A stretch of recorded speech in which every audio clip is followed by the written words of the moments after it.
actually. Right. Ever since about 20, I determined I was going to be Mike and not Michael. Well, I say you're the reason I came. Oh, very nice of you. Yeah. So you have the Hopple. This and this, yeah.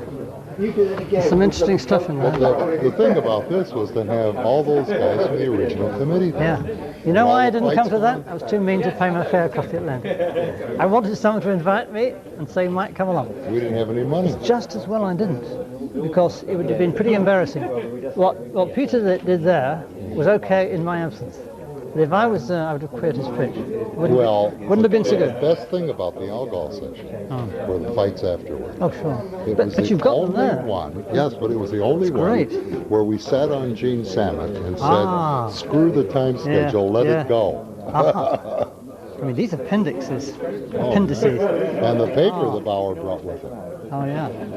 Transcripts. We had to hit Gene Samet over the head to get her to publish that paper. Well, there you go. She didn't want to. No. And Jan and I said, screw you. Well, it's got to be Jean, she thinks she's got a sort of, she's the historian. That's what she likes to. Oh, she's always been a pain, but usually I can be friendly with her, even while she's being a pain. No, I was friendly with her for a while, but I used up so much of my time. I found that being on non-speaking terms saves me about 20 hours a week.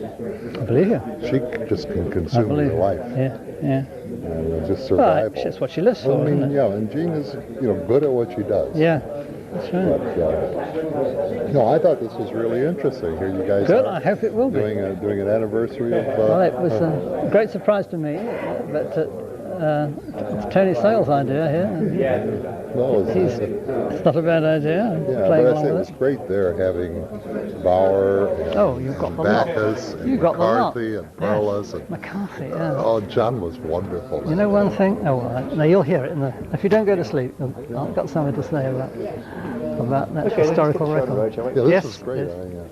Good. I was planning to come in for Wilkes' lecture later today, and Doran said, if you're coming in, you might as well come to the ALGOL session. So he sent me the program, and I saw you were leading it up. I said, great, I get to see Mike. I'm chairing it, so I'm told.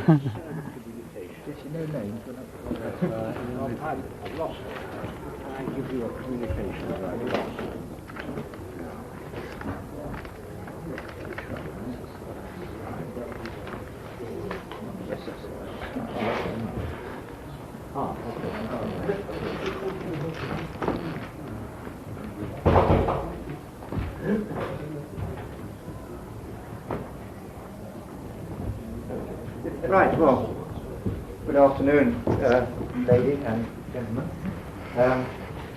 Welcome to this afternoon seminar of the Computer Conservation Society. We have this afternoon a series of talks on ALGOL, the 30-year marking of the, probably what centenary it is. Anyway. Before I hand over to Mike Woodger, who's both chairman for the meeting and he's going to give us the introductory talk, I'd just like to make a few parish notes. First of all, as some of you know, we now have started an in-steam day at which people can come along and bring their tattered old programs to try on our tattered old machines. And we had the first one of those a week last Wednesday, the 7th of November. Pegasus has blotted its copybook by being down for most of the morning, and the 803 was not fully running. Both of those have now been rectified sternly, and they will be running next time. The next one is, I believe, the 5th of December, next in Wednesday. Wednesday, the 7th of November. So no, it's Wednesday, the 5th of December is the next in-steam day, and then the 9th of January, and there's a piece of paper about that here. And the point is that it's to give members of the Conservation Society a chance to bring along their programs and try running them on the machines, or just come and gloat and the machines are not working. But I would ask you to give me personally a ring to let me know who's coming, because I have to alert the security guards at the front gate to let you in.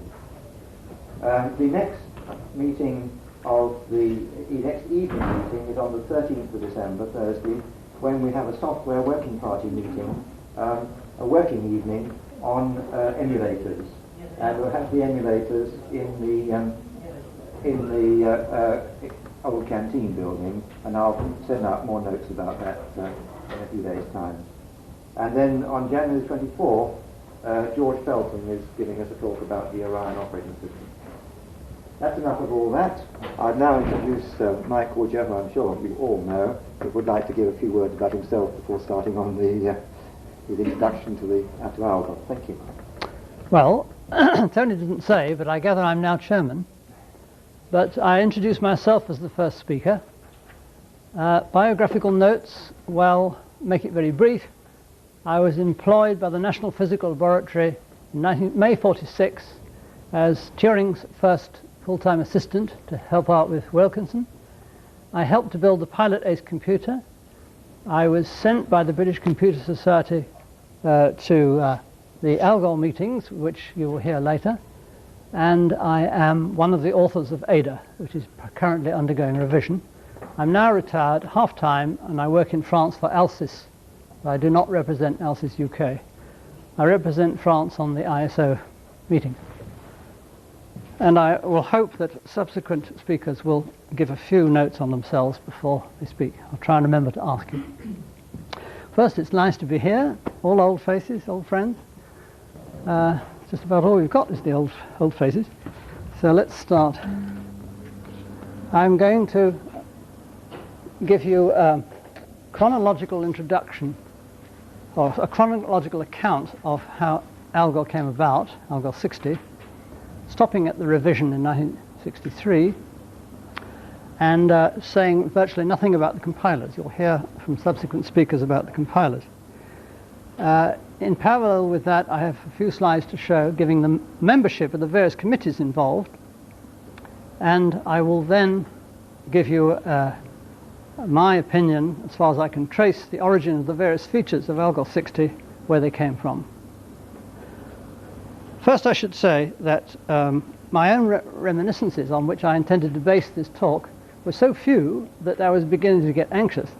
I then discovered that there were two historical meetings on ALGOL, one on other programming languages. In fact, they were both on programming languages, which took place at the end of the 70s, and I got hold of, from Peter Nahr, I was sent this fascicle on ALGOL, the ALGOL session of, this says this book is the final proceedings of the ACM SIGPLAN History of Programming Languages Conference held in Los Angeles, California, June 1 to 3, 1978. I'll show you the references at the end of the talk. That is absolutely invaluable. I didn't get along there because I was too mean to pay the transatlantic fare and nobody invited me. But they didn't miss me. The other source I found extremely useful is A History of Computing in the 20th Century. They're both academic press, by the way.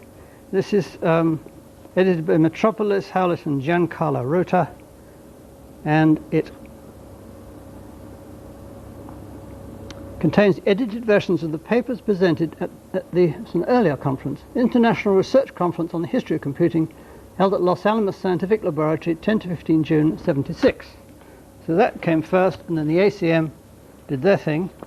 And the majority of what I have to tell you is derived from looking in that and not just copying it, but interpreting it in, I hope, inspired fashion. There are one or two corrections I have to make. So here we go. Upside down? No, that's the way around. Title of lecture.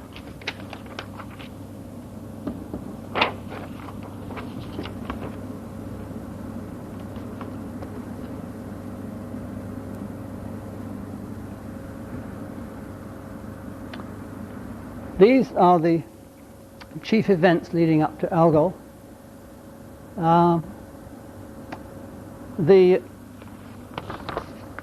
The Zurich ETH Federal Institute of Technology had a computer very early on, which was in fact derived from Zuse's. It was pretty well the same as one of Zuse's machines. So Zuse himself was in the background an originator, but there was no communication at all with him at this time. The numerical analyst there was Heinz Rütishauser, and he has throughout been the main European driving force towards ALGOL. His work was primarily numerical analysis, and the machine was SUSE Z4. So the date 1951 is when he first gave a talk and communicated his ideas. These are dates when such public as there was could get to know about the development. There was a lecture in Zurich at that date. So that really is the prime influence towards ALGOL, Rütishauser. At the same institute, Corrado Böhm, he's mentioned in parentheses there, he worked independently. It's an amazing thing that he and Rütishauser were both working on translators for formulae at that time. Rütishauser was concerned with loops, and Böhm had a general purpose compiler, in fact. They worked independently. They didn't speak to each other, hardly at all. Böhm was a student, and I indeed believe I've met them both. I was there. I'm convinced that Böhm did not influence ALGOL at all. That's why he's in parentheses here. The other name given here is Glenny, Alec Glenny. He's not in the audience, unfortunately. He, at Fort Holsted, under the usual restrictions of, security,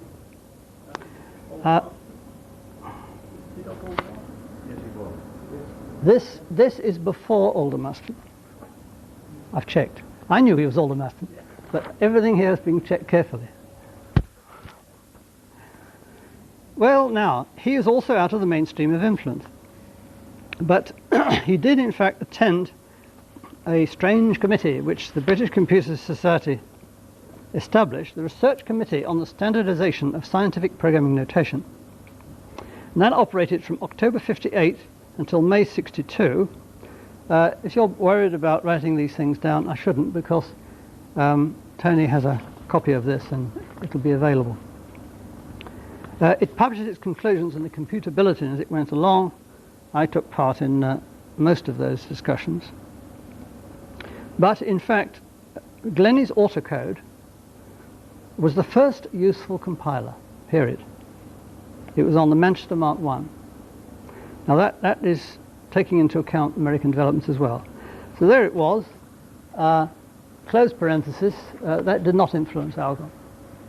We come forward to 1953.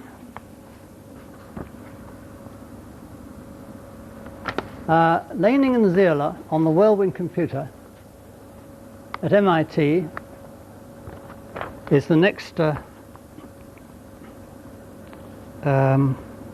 key origin of American thoughts that came towards ALGOL. That was the first algorithmic language to be used in the USA.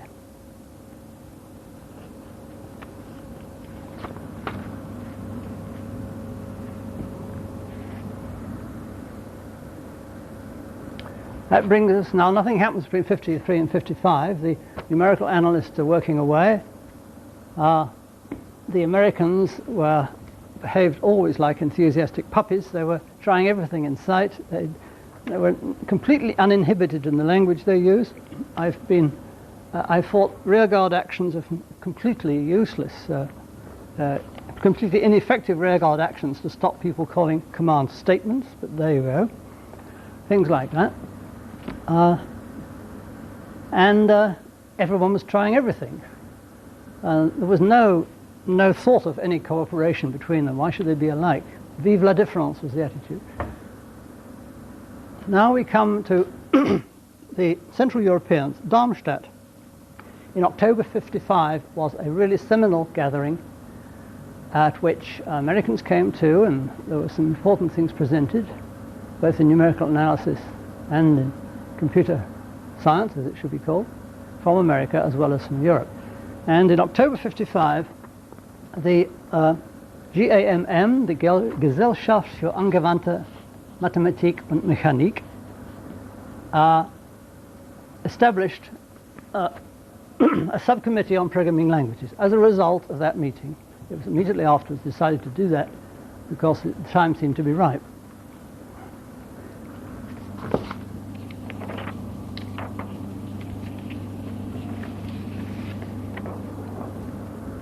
Here are the members.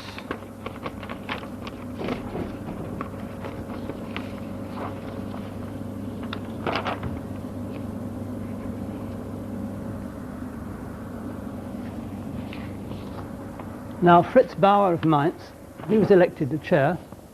He was always a very dominant personality, whereas Rüteshauser, although the originator and driving force, always worked behind the scenes. Rüteshauser was, I would say, a bit scared of Fritz, and Rüteshauser used to fail to appear at critical moments, and it said that he was ill, and I think he got ill at the very thought of having to face Fritz Bauer. So that's the personality situation. Anyway, he was chair, Rüteshauser on the subcommittee. Klaus Samuelson was a mathematician who was always in worked in close association with Fritz Bauer. I almost got the impression that that Samuelson was under Fritz's thumb in some way. He was, as I say, the mathematician, and his influence really came in behind the scenes through the GAM people, and also in the open when the final meetings took place before ALGOL 60. So this subcommittee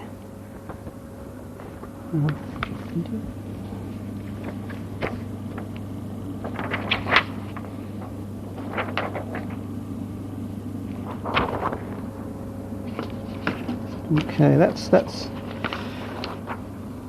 that is in Europe. So now we come along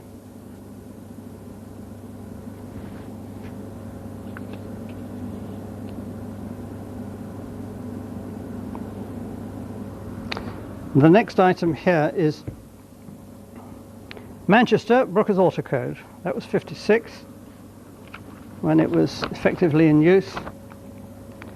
But and in Moscow, Yashov on the Besem had a programming program, which is his name for a compiler, more rational in fact. And but neither of those two directly influence ALGOL.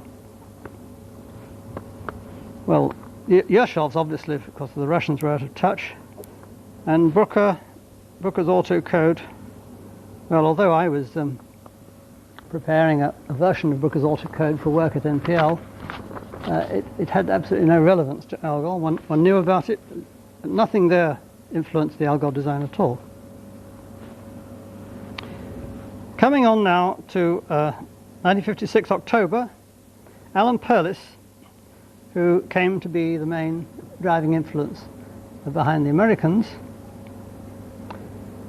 He was the worker in the background, well, background and foreground, but he wasn't the mover in the sense of getting committees formed. That happened from the ACM itself. Well, now, his IT, which meant internal translator, at Carnegie Institute of Technology, that was the first successful compiler. I've said Autocode of Beginnings was the first useful compiler because they used it, but the success was limited, it was a restricted, very restricted environment. But the IT compiler had a large number of users just because the Bendix G15 was made in large numbers and a lot of people used it. It was well publicized and so forth. A very large number of users. Well, sorry, IBM 650, and then the G15 came later.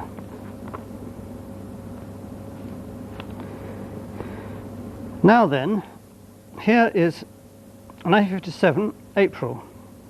That was the date when Fortran, as it were, hit the computing public, which was increasing monthly, in a nicely polished form, with a compiler to back it up, on the IBM 704. The book had a fairly rigorous syntax of the language. You knew what you were allowed to write, and that, and with the emphasis on efficient code generation. that ensured its success, and it hasn't looked back since. The preliminary report was in 1954, just to get priorities right, but that wasn't the occasion when it impacted, as they say, the audience, the users. Come May in USA, in '57, there was more and more groups were getting excited about the possibility of sharing programs. That was the thing that you just couldn't do at all. Both the academic world wanted to tell each other about processes, algorithms, and they couldn't do that. And people wanted to use each other's machines, didn't have a compiler for the language that they individually were familiar with. So various user groups, in this case, petitioned ACM for a study to produce a single programming language, and they only thought in terms of a national one at that stage, American. The Perlis quotes, again in this book here, the petition was for a study that would lead to a single national programming language that all could use on their computers and in whose terms programs would be communicated between the users of all machines. Well, ACM approved. Now, the dates here look a bit suspicious, but I'm quoting you only what is in the literature there.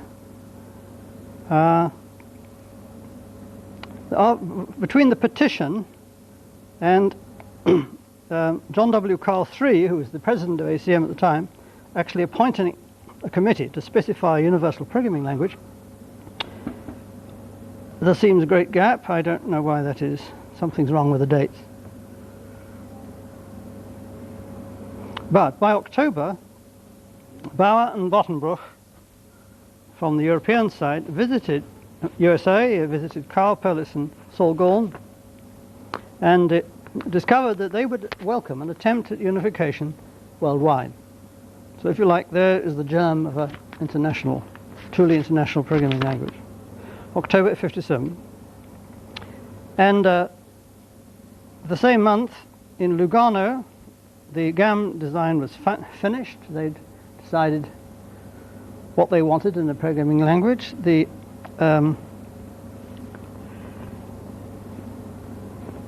let's see. Yes, I'll come to that.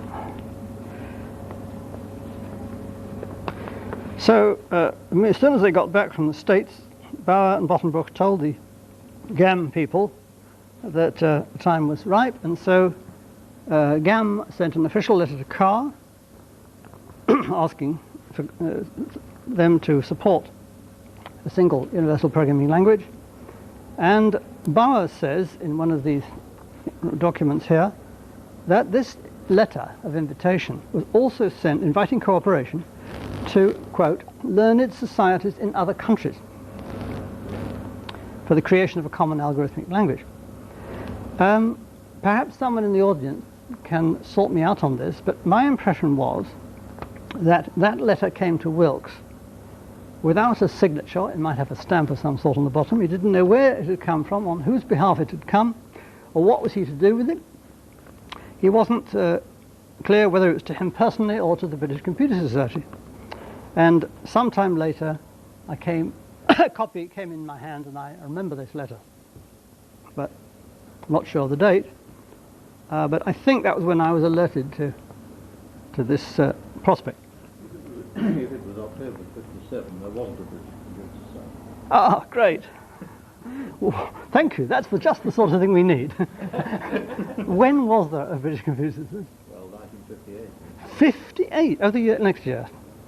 Interesting. There were moves towards it at that stage, and there was a computing group, yes. The LCG was there, yes. Not an ALGOL sort of body. I forgot to say I went. Well, if it came to Wilkes at that stage, he would have thought that it probably came to him, or I mean, there wasn't an organisation to handle it, so. Right. apart from himself and working with two others, I mean, Yes. if it had been sensible, it would have been to pass it down to anybody else. So it obviously didn't reach you, so it wasn't as sensible. Well, for the record, Sandy Douglas has just said that there wasn't a British Computer Society at that date, but there was next year, and it could even be that next year that I got to see the copy. It's perfectly possible. However, next year was the date when ALGOL, the first ALGOL was actually created in Zurich, middle of the year, subsequently known as ALGOL 58. But leading up to that, we have the items that you now see on the screen. The letter to Carl. Carl appoints an ACM committee to specify universal programming language. And then I move over to my next slide.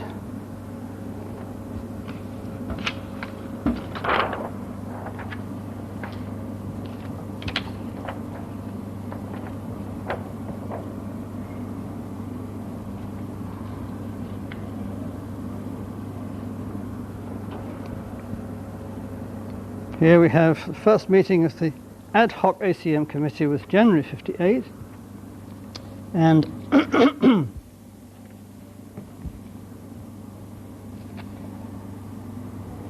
here we have the members.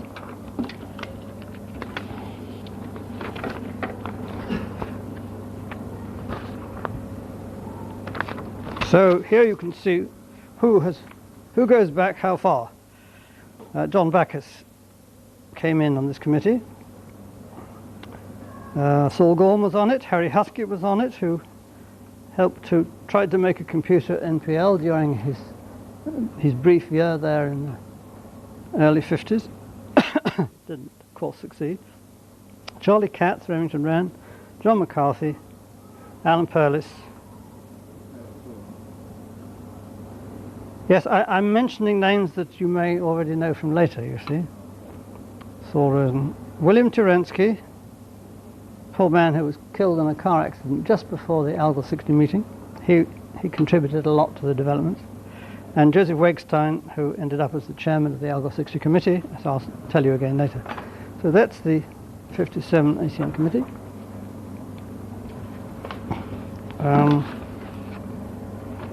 Met first in January 58.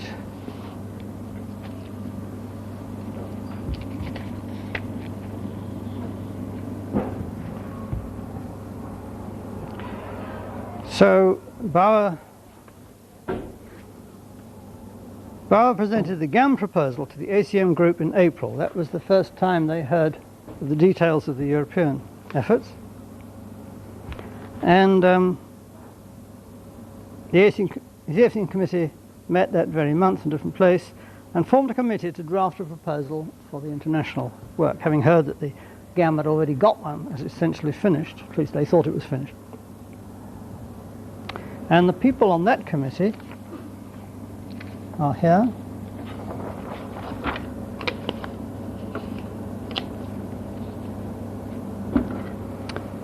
Backus, McCarthy, Perlis and Terensky.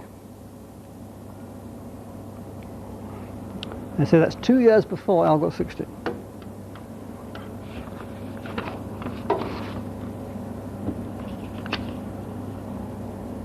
And if you ask what is ALGOL, in those days ALGOL was the language that was decided in Zurich in 1958, in May. And they made joint proposals on behalf of ACM and GAM, and that was called, when the Americans went home, they said they'd made an international algebraic language, IAL, algebraic, mind you, which is complete nonsense. And the Europeans said they'd made ALGOL 58. So one thing with two names didn't help at that time. The name ALGOL, in fact, was suggested during discussion at a meeting in Mainz. Don't know what happened to the M there, M-A-I-N-Z. The ZMMD, well, the Europeans loved making clubs, and the first club was the ZMMD group, which was the name of the places at which translators were being constructed supposedly to the same formula. Zurich, Mainz, Munich, Darmstadt.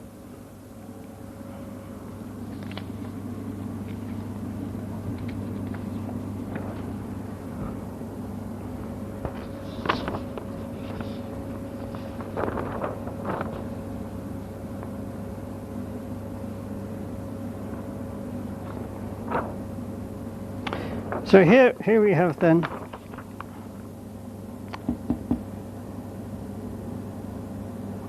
a meeting of a preliminary group, and wait a minute. Oh, sorry.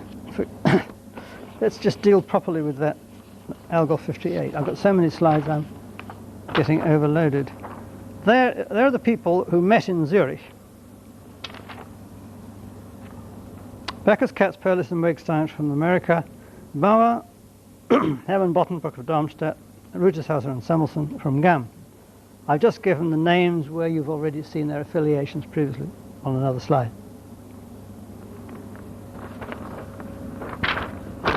And this meeting took place from May 27 to June 2 in 1958.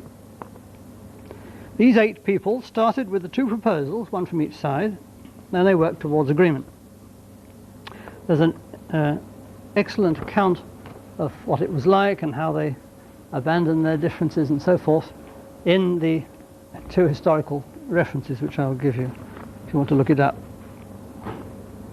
The Europeans wanted a single language, and they had thought longest about it, and the Americans accepted that. The Americans wanted flexibility. They wanted to be able to do everything. I mean, the typical American idea was a command that would say, copy this stretch of program text with the following substitutions and do it. Just like that. It wasn't even a macro, it wasn't a procedure call, it was just a horror as far as I was concerned, logically. But they've been asking that sort of thing ever since, in my opinion. But you see, the Americans have the longest actual experience with the use of programming languages, and that the Europeans acknowledged. So they cooperated, they came up with a credible piece of paper, which I've not seen the full details, it has been published, but it's very hard to know what on earth it all means.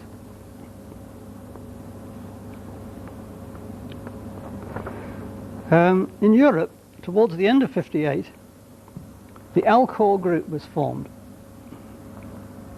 It was run like a secret society by Fritz Bauer, sharing a design of an ALGOL converter, ALCOR, supposed to be a kind of acronym of ALGOL converter, based on what Bauer and Samuelson call the Sulla principle.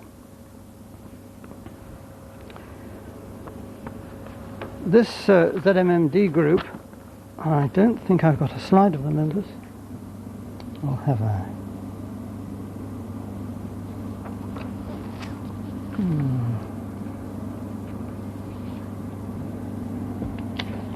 Well,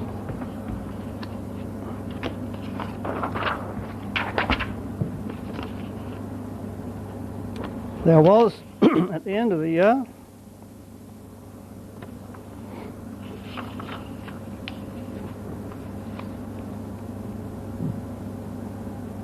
a meeting to discuss implementation in Mainz in November, and those are the people who attended. So that's my first my first exposure. Well, I was at GAM in Darmstadt, but not as one officially interested in programming languages, but here I was. In fact, they asked me to chair the meeting. It's incredible attitude. People have been trying to get me, exploit me ever since. That was Fritz Bauer's idea. Apparently. That was Fritz Bauer's idea. I was to be chair. I think he was afraid if I wasn't in the chair, I might upset the apple cart from the floor. I think that's what he thought. Now here you see Peter Lendin coming in, who, as you know, was quite a genius in this area at the time. Pity he's dropped out. All these names. Erling from Sweden. Oh, Frommer worked with Zuse, so his input was interesting. German. Heiser from Denmark. Manfred Powell, Munich, I think. Oh, Poyen was a French lady. Vauquois, Bernard Vauquois, from the from the Fourier Institute in Grenoble. He came in on the ALGOL committee too, and he was interested in language translation. I was interested in logic, inherited from my father. So that's that. They, at that meeting, reported ALGOL 58 compilers working as follows: Pauls on Z22, Zegmüller on the Perm, Schwarz on the ERMET, E-R-M-E-T-H, in Switzerland. Then I lectured on the joint ACM GAM proposals. I'm not sure how many people heard about it from there, some did.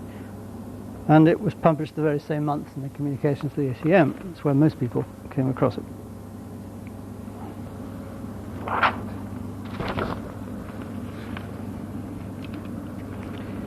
The ALGOL group also finally enrolled Peter Nauer and Jon Jensen on the desk machine at Reine Central in Copenhagen. Carl Adam Petrie, who's known for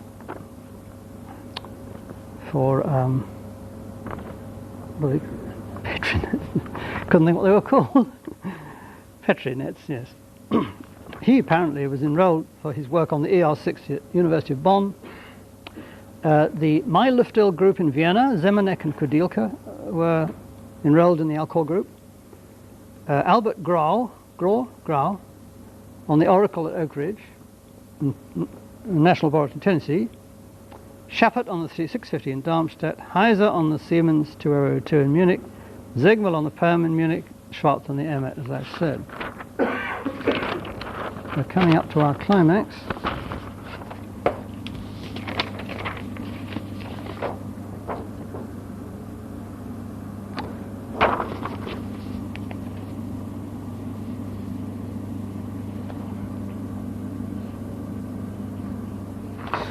So here we are. As you see, the end is in sight. Copenhagen, February, ALGOL Implementation Conference. Peter Nauer decided that discussion needed a bulletin. He was so frustrated with people shouting over each other's voices in this rather large hall, which I attended again, which obviously had to be done by written communication, which people could consider carefully. That was an absolutely brilliant idea. We haven't had, well, Ada had the benefit of that. I don't think they realised that Nauer started it.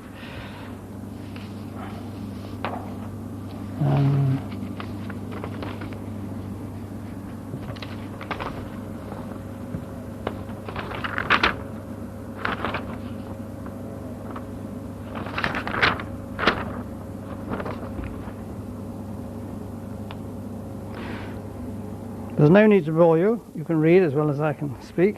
I hope you can read it. June 59 was an international conference. That was when, yes, that was the ICIP conference. That one there. I didn't attend. It's actually pre-IFIP. Yes, it was ICIP. It was at that conference. Right, it was organised by UNESCO. It was called ICIP, as you see.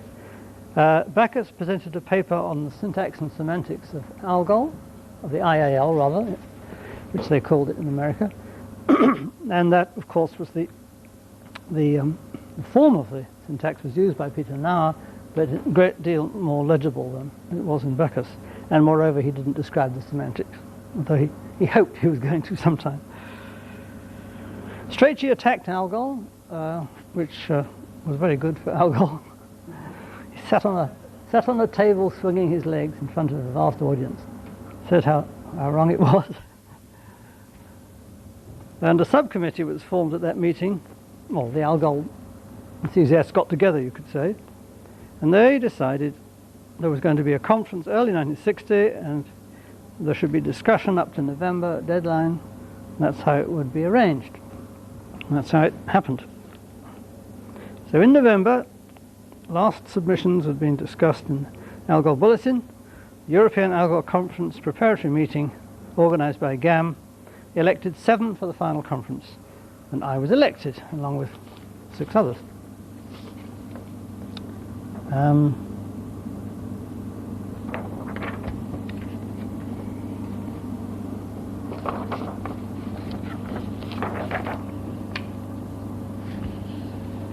There's a vast number of people. There's no point in, I think, in trying to find a list of them.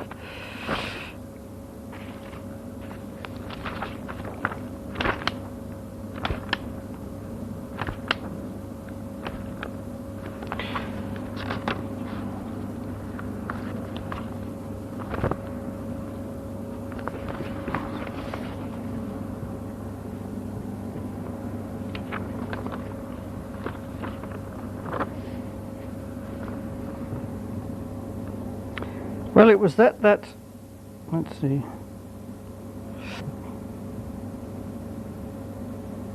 Okay, so that these 2 meetings held at the same time, 2 sides of the Atlantic, elected representatives for the final conference, 7 aside. And there is a...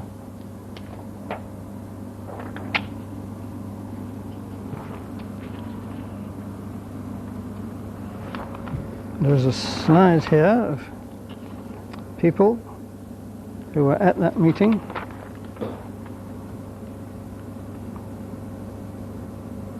Haven't I shown you that?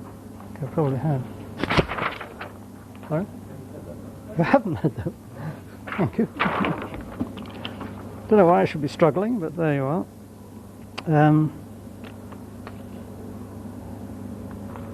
Of course, yes. Bob Beamer. Now, there are 3 references that I heartily recommend to you for your leisure reading. There's the 2 sources, which I will give you I'll show you a reference on the slide later on. And there is a piece by Bob Beamer called It's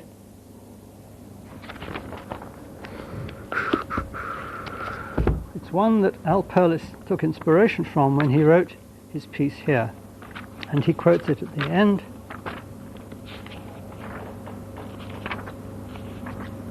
And it is indeed great fun. Though not cited directly in the paper, R.W. Beamer's fascinating A Politico-Social History of ALGOL, Annual Review in Automatic Programming, Vol 5, page 151, was an invaluable source of information about the human comedy surrounding ALGOL from conception through birth and past toilet training.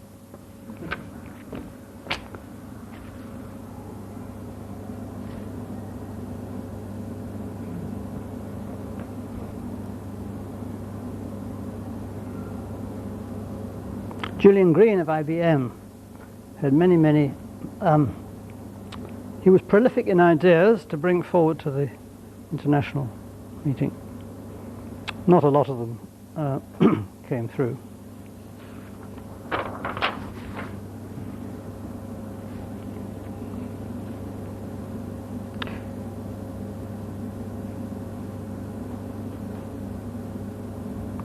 So then we come to the 1960 January Paris meeting, and I'm sure you've seen this list before.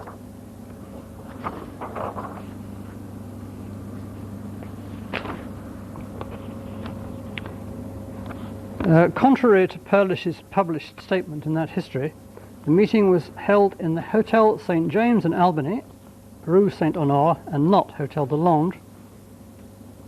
IBM World Trade Europe were hosts and supplied 2 typists.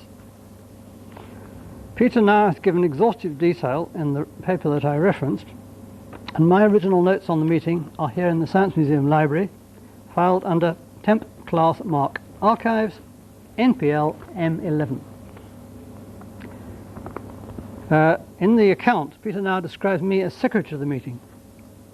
Strictly, I was an observer on behalf of the BCS, but I tried to be helpful, and I found that gathering and distributing bits of paper was the talent that was most in need. After the meeting had ended, there were many details to be cleared up by correspondence with the editor, Peter Nauer. John Backus had left no note of what he wanted to be able to do with strings, but insisted that ALGOL 60 have strings, and so Peter just put in the minimum off the cuff. I found, when I looked at the draft circulated for comment to the members after the meeting, that Peter had used a real terminological bean feast, as I said to him, in the draft report, so I supplied him with a long list of corrections which rendered the semantics at least consistent. I feel I contributed something at least there. My understanding of the agreements at the meeting regarding parameters called by name did not agree with Al Perlis's, and his prevailed. It also agreed with Jensen's device. A phone call from Amsterdam, from Van Wijngaarden, on behalf of Edsger Dijkstra, proposed that the appearance within the procedure body of the name of the procedure, not on the left of an assignment, should denote activation of the procedure.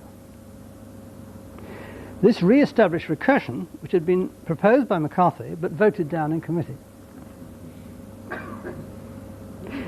There are fine photographs of the protagonists in my reference to Nauer here, but the picture of McCarthy is inaccurate. At the time, he was clean-shaven. I better speed up a bit now.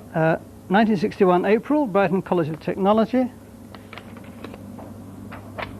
There was a meeting organised by Goodman to publicise ALGOL.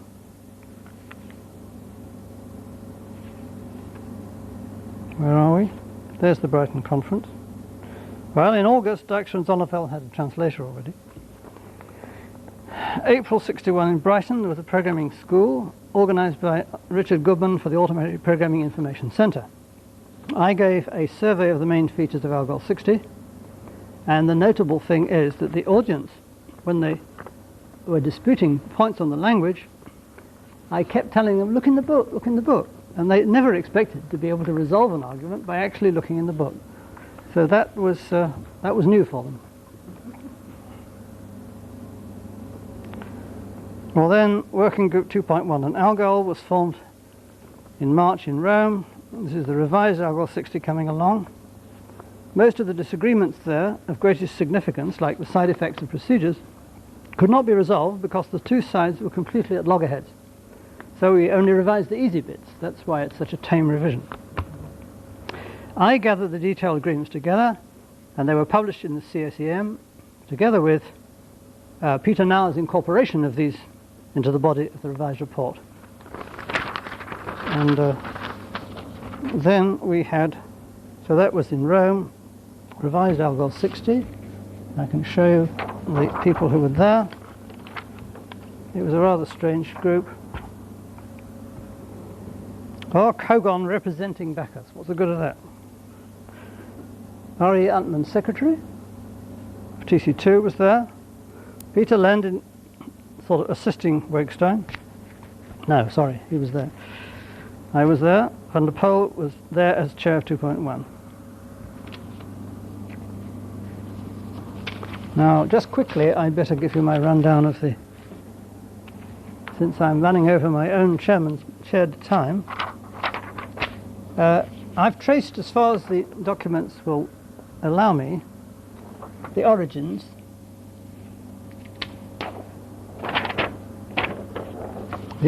of features of ALGOL.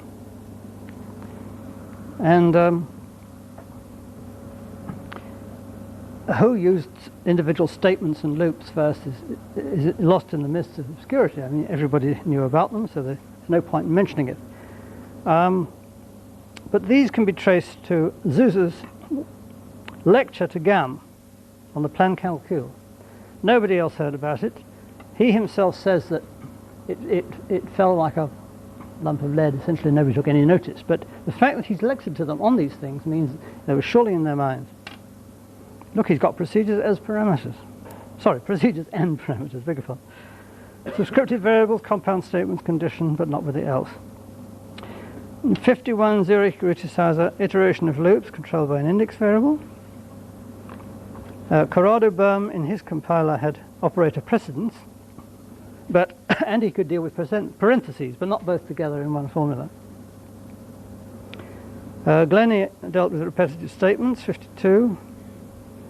Laning and Zierler, the first successful compiler, subscriptive variables, operator precedence, and constant formulae. Perlis's IT had mixed integer and floating point, but no operator precedence. That was the one that was the most useful, most used early American compiler. When we come to 57, syntax reasonably rigorously defined. It had comments, great advance. I mean, without comments, where are you? Weilberger and Zurich, procedures as parameters of procedures. That was proposed in 58, Zurich. McCarthy, conditional expressions, which even Ada hasn't got. ALGOL 58, we had 3 levels of language representation. Reference, publication, and hardware, which involved character set decisions. They were separate from the reference language. It's very important. Otherwise, nobody could agree. Begin and end, compound statement limits, false statement, declarations of types of variables. This is 58, remember, ALGOL 58. And formal versus actual. That was the European contribution. Then the ALGOL bulletin. Rutishauser proposed a dummy statement. Samuelson proposed else clause and a conditional statement. And in Mainz, the proposals were made that a procedure or function body be entered at the begin, function value returned by assignment to the name, actual parameter expressions evaluated at the moment of call, pretty important. McCarthy recursive procedures in January. This is before the meeting of ALGOL 60. Green proposed step and tell and precedence rules relational logical operators. They came in. NAR, syntax expressed in modified version of Backus form. And at ALGOL 60 itself, you have these things came in only at the ALGOL 60 meeting. Blocks, dynamic arrays, type procedures, nested procedures. Parameters called by name and value, implicit rounding on assignment to integer. Rutishauser insisted on that. Backus had their own variables.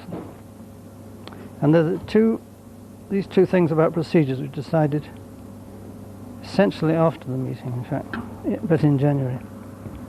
Okay, so I give you my references and I sit down and ask the next speaker to introduce his biography.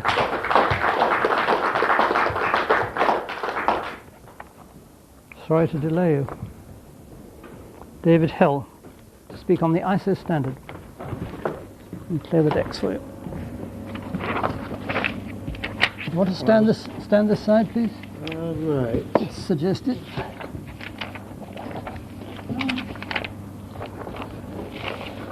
Why did the recording thing? Well, they don't really want to hear what I'm saying, do you?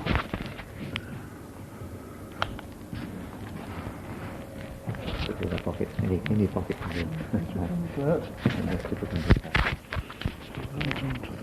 Thank you.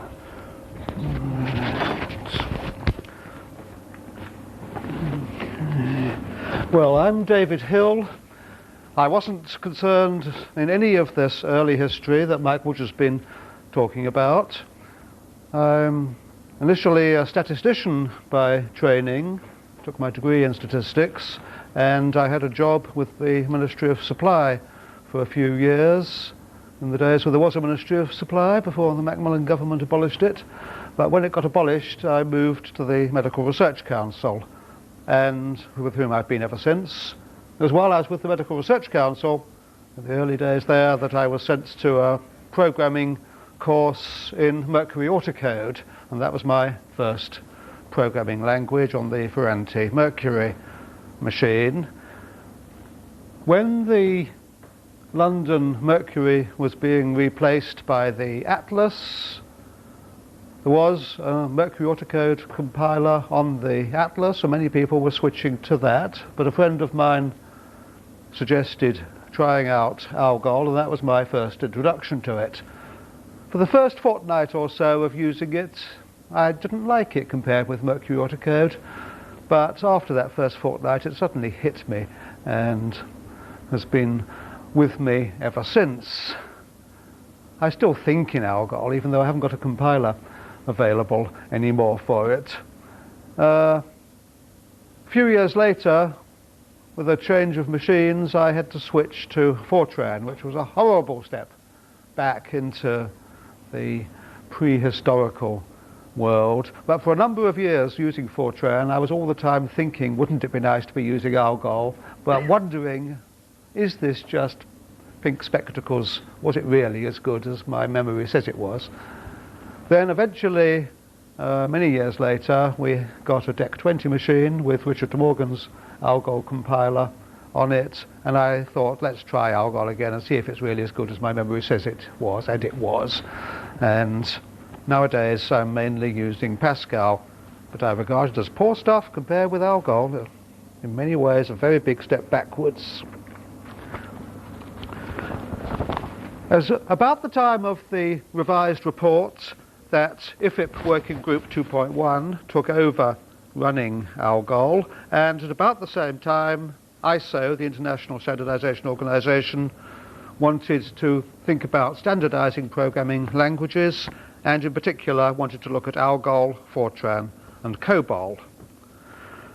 The ALGOL report having been submitted to ISO in June 1963, they said it wasn't suitable as it stood.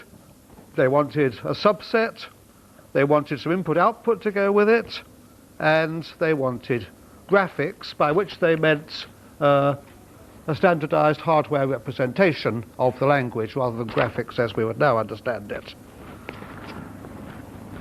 Oh yes, my earliest copy of the ALGOL report is in fact revised ALGOL 60, and this says Ferranti Atlas Computer on the front with a subscript saying that it's now ICT Atlas Computer, later ICL of course, and that is still... but of course they were able to produce that just like that without asking anybody. The ALGOL report specifically said that anybody who wanted to could reproduce it without any formalities, without any cost, provided they reproduced the whole of it. And that was what Ferranti and other people did. However, wait a minute. Yes, that's right. There was also the question that in submitting it to ISO, one would have thought that, being a standards organisation, they would have protested at finding something like that in it, saying that there were questions still to be settled. An international standards organisation wouldn't want to publish a standard with things like that in it.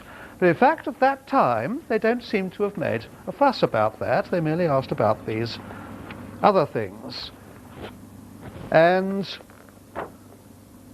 Mike Woodger has already mentioned the three levels of the language: the reference language, the publication language, and hardware representations in the plural, of which the one that I give there is merely an example of the sort of thing you might have to do on a real actual live computer. The publication language, I think one person actually did once produce a publication which used it, but in general everybody used the reference language for publications, and the publication language more or less died away. Furthermore, there's a slight syntactic anomaly in use of the publication language, in that 3(10)7 is a number, but 3 times 10 to the 7th is an expression, so that there's a slight syntactic difficulty in the translation from one to the other.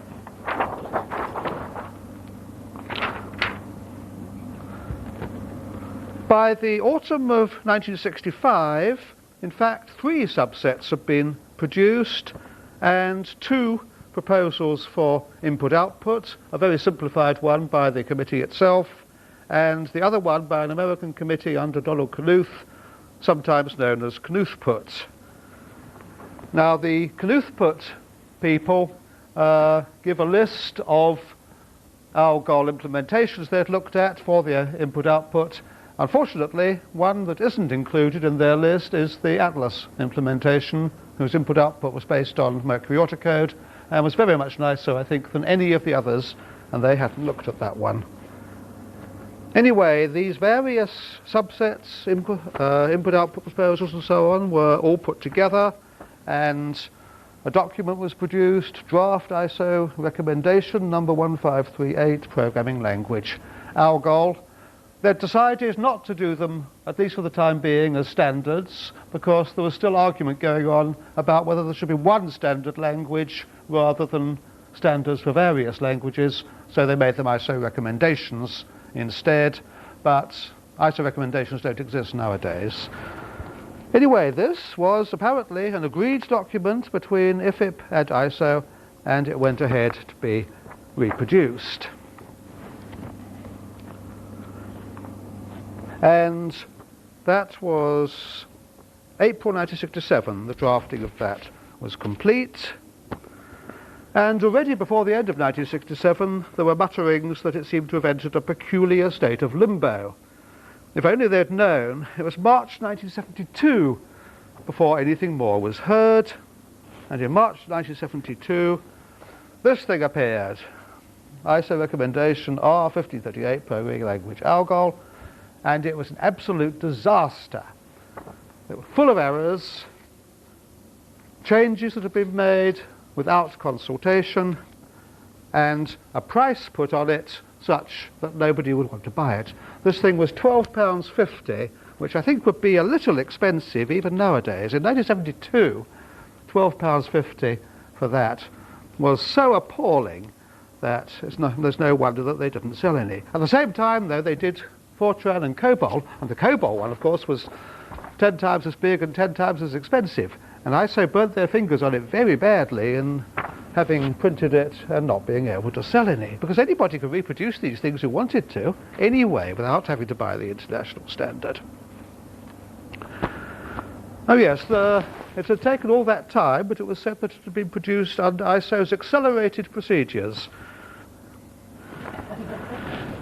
I then produced an article called ALGOL 60, the ISO disaster of 1972, which appeared in Computer Bulletin for November 1972. Among their little disasters of one sort and another, here is a page from it, and if we just look at the description of what is meant by the step until element at the top here, we see, for instance, that if v minus c times the sign of b is greater than letter O. O, of course, is a valid identifier, but it hasn't been declared, it hasn't been given a value. That should, of course, have been figure 0. And then here we get go to L1, but there isn't a label L1, that label is Li, etc. And, as I say, it was disastrous in that sort of way. They also had, as agreed, the main language with these boxes for subsets where it says this is the main language, but if you're at subset level 3 then you use the bit in the box instead. But they hadn't always drawn the boxes in the right places. You see here, this one, if you're at the subset level, this says unsigned integers as labels. Unsigned integers used as labels have the property, because they've drawn the box in the wrong place. The box should have covered the whole paragraph and not just all except the first line of it.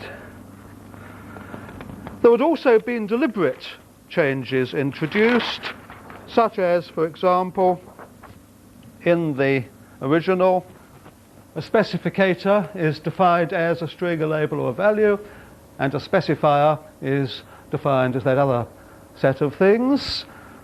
Somebody didn't like the word specificator, I'd agree, it's not the nicest of English words, and had changed it to specifier, not being aware, of course, that a specifier was something else.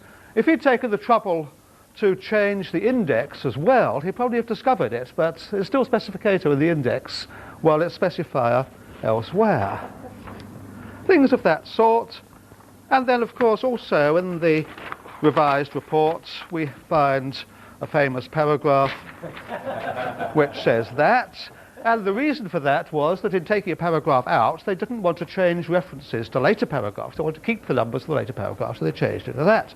But in this ISO one, they'd taken that out altogether and changed 4.7.7 to 4.7.6 and so on, thereby destroying the whole purpose of having put that in the first place.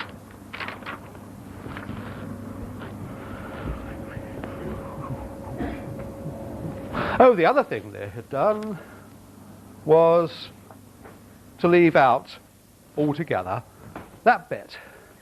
Now, of course, as I said earlier, if an international standards organisation didn't like having a standard with something like that in it, I could well understand that.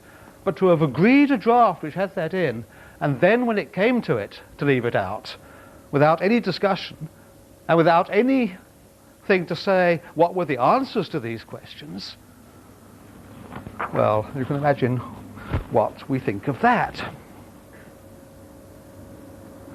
There was then, on the question of a standard hardware representation, there was a draft document going around, and I, among other people, have protested at it, and they called together a meeting in Berlin in 1972 to discuss it.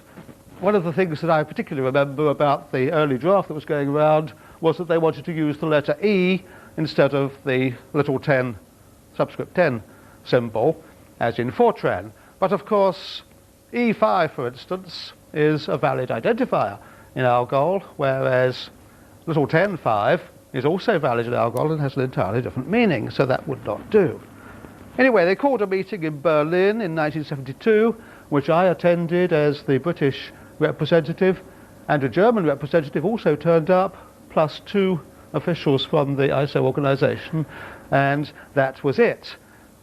But anyway, we put together a proposal, and I don't seem to have a copy of the eventual thing, which did in fact eventually appear, but I have a copy of the final draft of it, where a proposal was put forward for a standard hardware representation.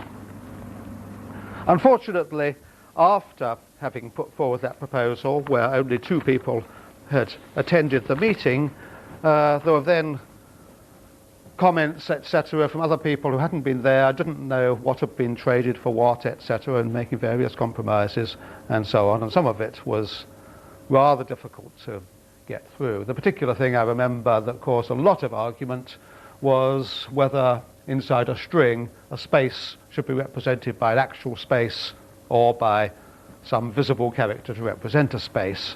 That is the sort of thing on which it's always difficult for people to agree.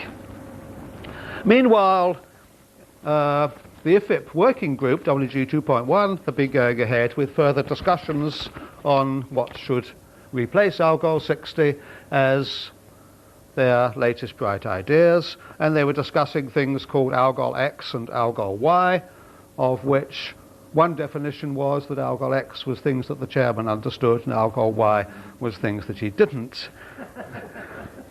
Weert and Hoare then also put forward their proposal, which later became known as ALGOL W, stepping backwards in the language from X and Y, but the IFIP committee decided that ALGOL W wasn't the way they wished to go. Eventually, ALGOL X became ALGOL 68, but ALGOL Y has never more been heard of. But partly because of the disagreements over ALGOL 68, the committee decided to set up a working group under Tony Hoare to consider finalising or further revising and finalising ALGOL 60. ISO then had a meeting of their committee in Washington in 1972, which I attended as a British representative, where it was agreed that a new edition of the ISO thing should be produced. We produced a list of the errors in it, but we also produced a list of questions that we thought ought to go to the Hoare committee for deciding what should next be done with ALGOL, questions that needed to be decided.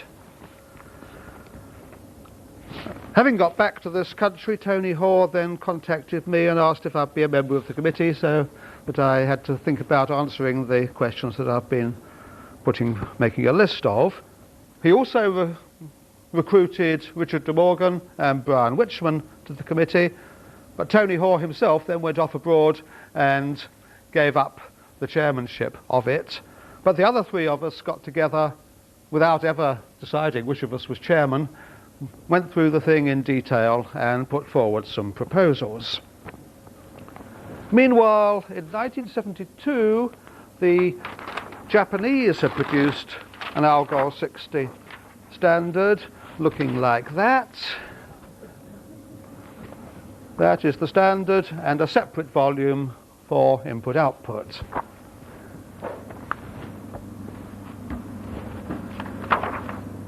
The Germans had also gone ahead, and what they had done, they produced a standard in January 1975 where they had taken the ISO document, the international standard, but reduced it in size to get 2 pages to 1.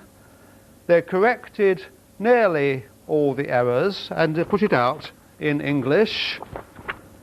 And there was a question of whether this could be referenced as the international standard, because ISO, having burnt their fingers badly on COBOL standard, etc., and not being able to sell any, had adopted a new policy.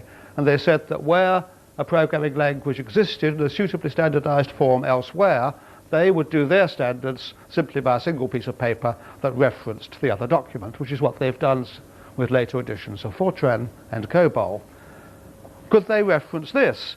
But since this refers back to that, this would have got them into a closed loop, and it was said that that would be impossible. In 1973, IFIP dissociated itself from the international standard altogether. Meanwhile, the maintenance committee, Richard de Morgan, Brian Witchman and myself, was making progress. We'd gone over the various trouble spots. We'd had enormous help from various documents, such as this famous one by Donald Knuth called The Remaining Trouble Spots in ALGOL 60. There was also the Knuth and Myrna paper called ALGOL 60 Confidential, which had a number of splendid things in it. And using papers such as that and 1 or 2 others, we got off to a good start.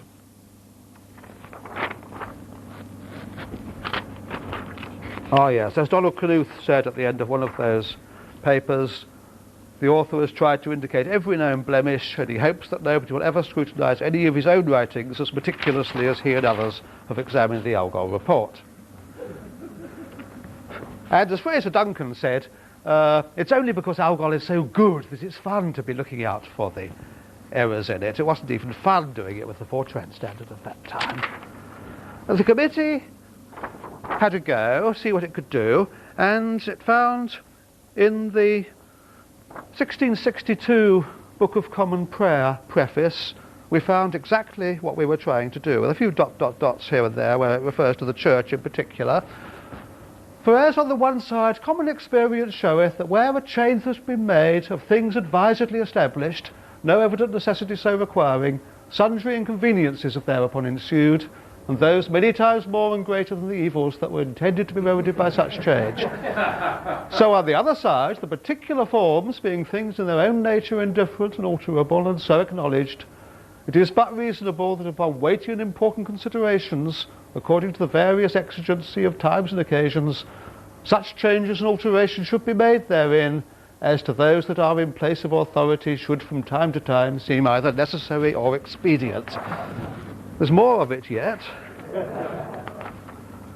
And therefore, of the sundry alterations proposed unto us, we have rejected all such as were either of dangerous consequence or else of no consequence at all, but utterly frivolous and vain. Our general aim, therefore, in this undertaking was not to gratify this or that party in any of their unreasonable demands, but to do that which, to our best understandings, we conceived might most tend to the preservation of peace and unity.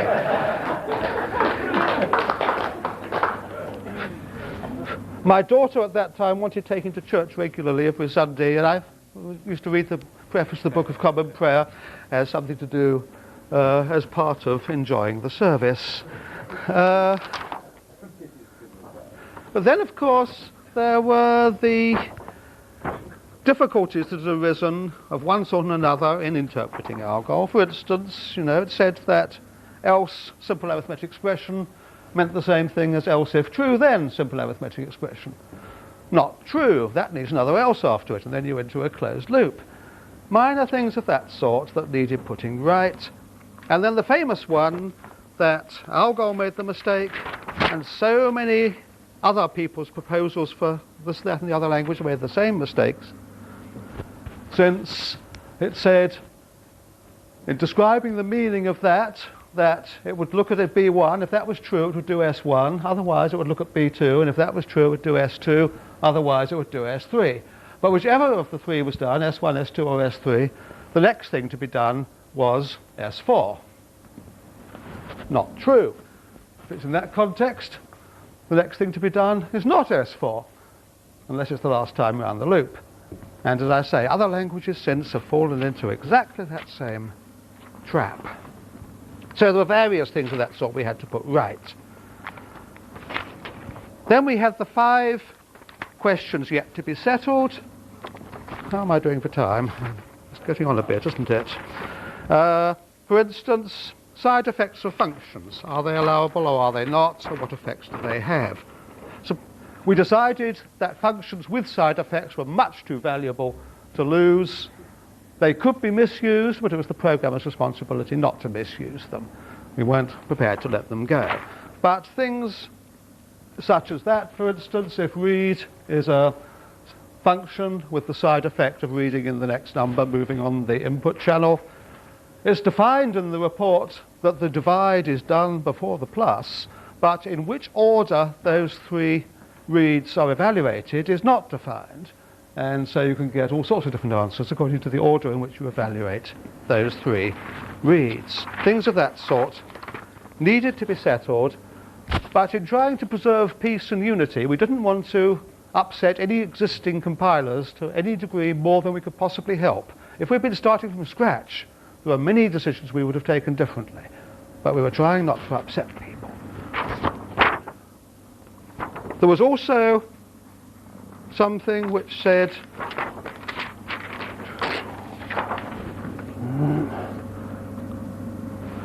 suppose you have a bit of program looking like that. Now, in the original revised report, that would be illegal, because there's something that says that an actual parameter called by name should have parentheses put around it wherever syntactically possible. It's syntactically possible to put another set of parentheses there around that x, which is a parameter called by name. Then you get into the procedure B and you try to assign to it, and you can't because it's an expression, not a variable. There are odd things like that that needed putting right. There was the definition of own, and whether it was static or dynamic. And we redefined that to say that if you had something looking like that with an own variable, which is valid only within there but keeps its value when you go out and come in again, we reinterpreted it as having a new block put around the user's program, and the own variable is defined outside it, although its scope, where you can use it, is still only within that little bit. But that settled all the questions about exactly what an own variable meant. But furthermore, we said it's also that it's initialized to 0 or false, and that makes a tremendous difference to the usefulness of own variables. Then there were the questions of the 4 statements, and not only was it static or dynamic, but if it's dynamic, how many times does each thing get evaluated?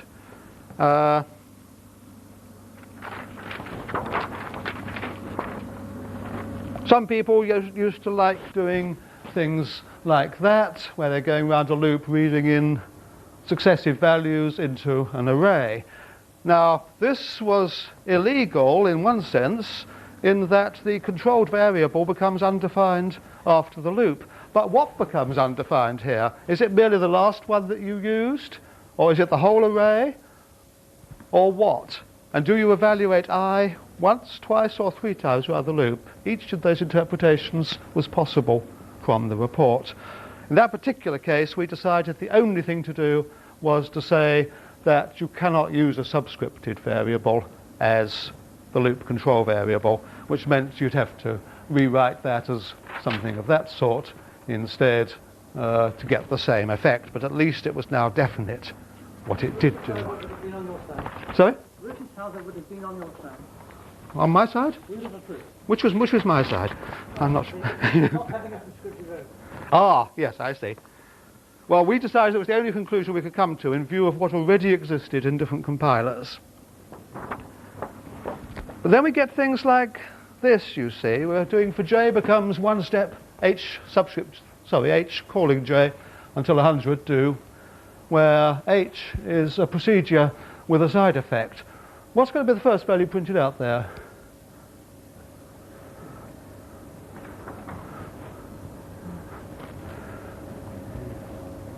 Nobody even dares answer. The answer is 2 is the first thing printed out, because although it's for j becomes one step and it's print j, it has to look at the step to find out whether it's stepping up or stepping down, to know whether it's a 0 trip loop or not before it does any printing. And the looking at hi as doubled I, so 2 is the first number printed out. But what gets printed out next after that is extremely doubtful, as given in the revised report. The revised report translates it into something rather like that, and I say that 2 is the first number printed out. The second time round it might be 8, or it might be 12, or it might be 16. The third time round it might be any of 4 different values, or it may not even have a third time round at all, depending upon different ways of interpreting what was said in the revised report. We redefined it as that, which definitely prints out 2, 8, 32, and that is it. Notice the introduction of Greek letters. We've got here an integer called theta, and we've got a label called gamma. This was a device which let us define things and say this is what it means without having identifiers that could be upset by interference with the user's own identifiers. The Greek letters were only for our use and not ones that the user could use, and this helped to simplify things in a number of ways. But we made it quite clear, for instance, that the step was only evaluated once each time round the loop and not twice.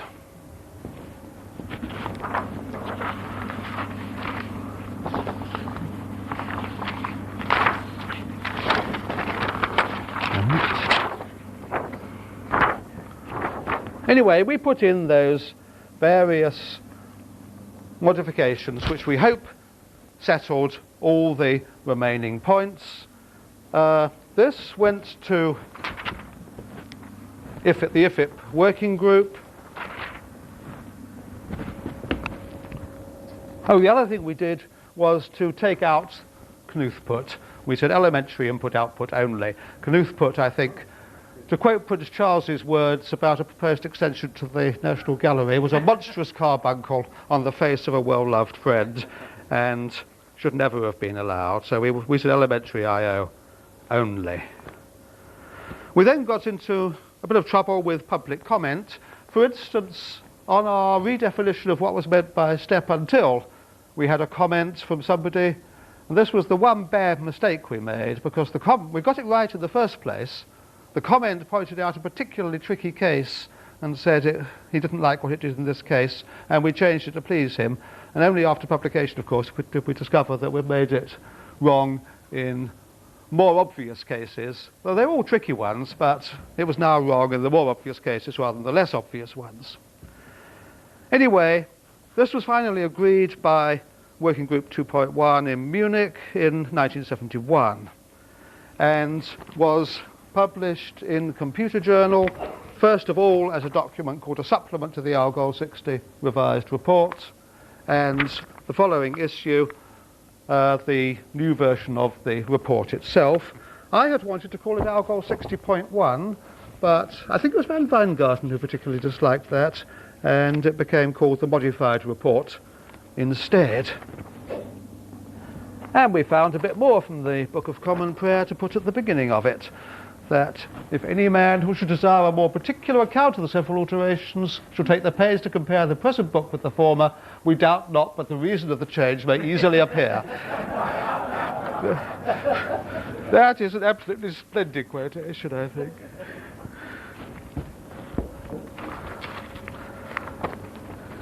In October 1976, IFIP says that they want to withdraw altogether from the previous ISO standard, but they're willing to cooperate if ISO want to produce a new one which will be a reference to the modified report, but not reprinting the modified report itself.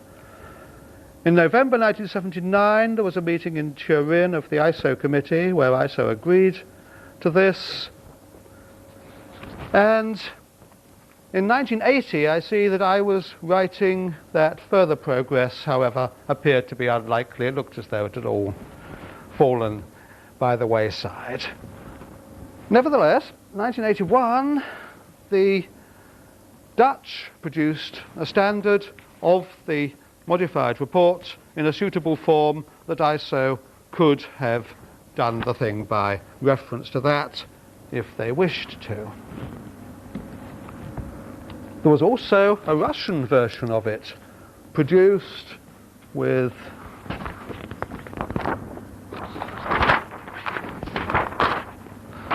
a text looking like that.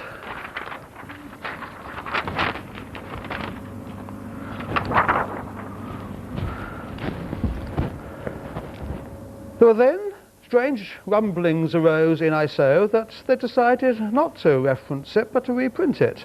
And suddenly in 1984 we have international standard ISO 1538, programming language ALGOL 60, and there it all is reproduced correctly, and we have an ISO standard. I don't know what price they put on that one or whether they ever sold any. I have a copy of it anyway, I didn't pay for it. But they produced that in both English and French versions, only 24 years after 1960. But, as far as I know, it's been ignored. No notice taken of it, no sales made of it as far as I'm aware, no compiler has anybody ever written for it. Is it dead? I suppose so, but its influence on Pascal, Ada, C, etc. in the years since has of course been tremendous. My own feeling is still that if one wanted an ideal programming language, ALGOL 60 would be the base of it. Taking away labels and go-tos and everything to do with them, put in a bit of better string handling, and what better language could you want? It's still the one I think in, even though I'm having to write in other wretched things. Thank you.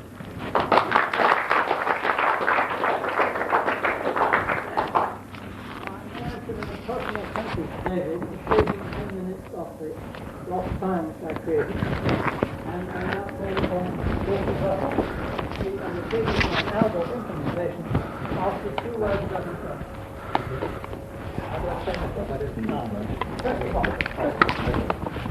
Can I have the mic, David? Oh, sorry. We got help with it, John? Yes. One of those. That's it. There's your tie. Make sure we have it on either way. Sure. Under there. Pop that in the pocket. Okay. Put the spare wire in there as well. Thanks very much. Right. Good afternoon, ladies and gentlemen. I'm Lawford Russell. I joined English Electric Whetstone in January 1960, and I stayed there for 5 years when I left and joined a software house called CAP, which now is called SEMA, and I stayed there until I retired, took early retirement in 18 months ago. Since then, during that time, a lot of my time has been spent on basic software in one form or other. It tended to start with compilers and then moved into real-time systems. And since retirement, I've still remained an interest in the Computer Industry Training Board, COSIT, and also with the Research Institute in Newcastle that Brian, Randall and I set up between CAP and the University and the Polytechnic. Okay, when Tony Sale asked me a few weeks ago to talk about the KDIF9 compiler in an anecdotal form, I wasn't sure I had much to say, and then when I thought about it a bit more, I thought, well, in fact, actually, there were quite a few things about that project, that very unusual things that I've never met in any project ever since, and so perhaps it would be worthwhile sharing them with you. So I'll just go through the various things that happened to us, the environment in which we worked, the things that seemed probably would seem odd now, although I'm not so sure that some of them weren't things that I wish we could have today during that project, but I shan't talk about the project technically as such. Okay, well, I worked for English Electric Whetstone Division. I never worked for the Computer Division, which was based in Kidsgrove. Ours was an operational division, which was the job was designing and building nuclear power stations. So our users were the scientists, the engineers, the physicists and mathematicians. But in general, they wanted a machine for a calculator. They were mainly concerned with testing their ideas, knocking up a program to test those ideas, probably running them once or twice and then throwing them away. They'd never run for very long. In fact, the programs that they tended to want to run for long periods were usually ones that were written in Fortran and worked on the IBM mainframes at the various places like Risley and Winforth and so on. So they wanted really a calculator. They wanted to, as I say, knock off the programs quickly. In fact, they actually had people like Brian Randall and myself and others in what was called the maths department, which we really ran a programming shop for our colleagues to knock off these programs for them. And so we found that at that time we had English Electric Deuce machines. In fact, we ended up with 3 machines, and true to the spirit of the times, all these 3 machines were different versions of Deuce. Some had A delay lines, some had a drum and some didn't, so that all 3 were completely different. But we did have an engineer in charge, and we managed to connect them all together, and that produced a right sort of monster, because you found if you ever wrote a program for more than one of them, then you required all those machines to be working together to be able to run them, and that wasn't very often. But anyway, that was the sort of spirit of the times. Our programs were written in binary, the code of Deuce, and it was obviously a very tedious and time-consuming way of writing these programs, when clearly they were not going to have a very long life. And so 2 guys, Mike Kelly and Brian Randall, got together to write what we now call an assembler. They call it EasyCode, a marvellous name for it, in which they felt they could knock off these programs quicker. And at this time, remember, we didn't have any operators, so these people used to come in often in shift work overnight to run these programs for the other people too. Anyway, they decided they'd write this, and this big project they got to write a few calculations for as part of their job, they reckoned they could knock off this assembler and still do the job quicker than people thought they would do the job. However, they did this on their own bat without management knowing about it, and the senior divisional manager heard about it, called them in, and forbade them to do any more work on it. In fact, he told them to take the documentation home, and they mustn't use it again. However, the machine was actually run by another department in Whetstone, and the man in charge of that saw there were some possibilities there. He was very much research oriented, and so he said, well, I don't mind you having some free time to test it. And of course they used to do it at the end of their shift when they were working overnight. They'd run off their tests on the EasyCode, and in fact they did write this program for their physicists, or set of programs using EasyCode, and managed to achieve it in the time this divisional head thought they should have done it. He was at least big enough to say I was wrong, and EasyCode became used by Deuce then. This time Mike Kelly left to go to IBM and in America, and took a lot of money. And so I was asked, although I'd not been there very long, if I'd like to work on basic software. They hadn't bothered to tell me what basic software was, but I said, all right, I'll have a go. So I joined Brian, and we got the job then to try and finish off EasyCode, obviously on Deuce, but KDF9 was coming around then. And so we, our users really saw this as just a more powerful calculator. And so they wanted, naturally, something like EasyCode. In fact, they wanted EasyCode on KDF9. This was started to be floated as an idea called Atom Code, of all things. And Brian and I were given the job of writing this. I would say that the environment at the time, and I guess all of you had similar situations, nobody ever gave us a spec for our job. Nobody ever asked us for budgets or timescales. They just assumed we'd get on with it, and perhaps something would come out in about a year. So we were going to write easy code. Again, we would make it an interpretive system because that's what we wanted for those sort of class of users. Lots of programming aids because we knew to our cost that trying to get programs working was very tedious in machine code, and so we really wanted to, if you like, make it an easy code machine so that people didn't have this horror of machine dumps in some other language, which we all used to find was such a pain. However, we'd got the permission for this project, we were starting on it, and ALGOL sort of came on the scene, really. It's been on the scene for a little while, but remember, we were not in a computer division, we were in an operations division, so we really got our heads down in there, and we knew of ALGOL peripherally, really. We used to go along to the various lectures at the Cambridge Lab and other places, NPL and so on, so we thought, well, we'd go and learn a bit more about it, so we actually went to the Brighton conference that Mike mentioned, and there we met the Nowers and the Dijkstras and the Woodges of this world, and of course we became very excited by all this.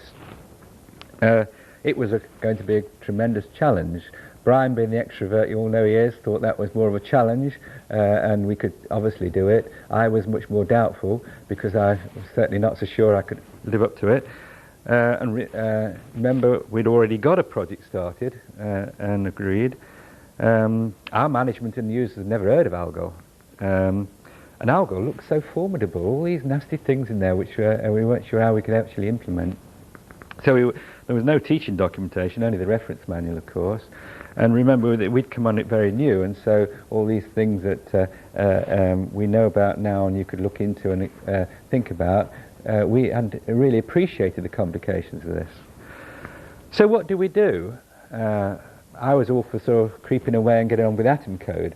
Brian said, no, come on, let's go and do something. I said, well, we can't do it on our own.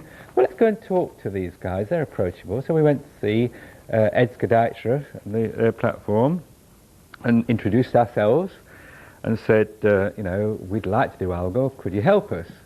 And he agreed that we could go and visit him for up to 4 weeks, at which we will sit at his knee and he would discuss ALGOL and his compiler. So now what do we do? Well, this is arranged rather bravely, not very far beyond this. I can't remember exactly, it was only a week or so away.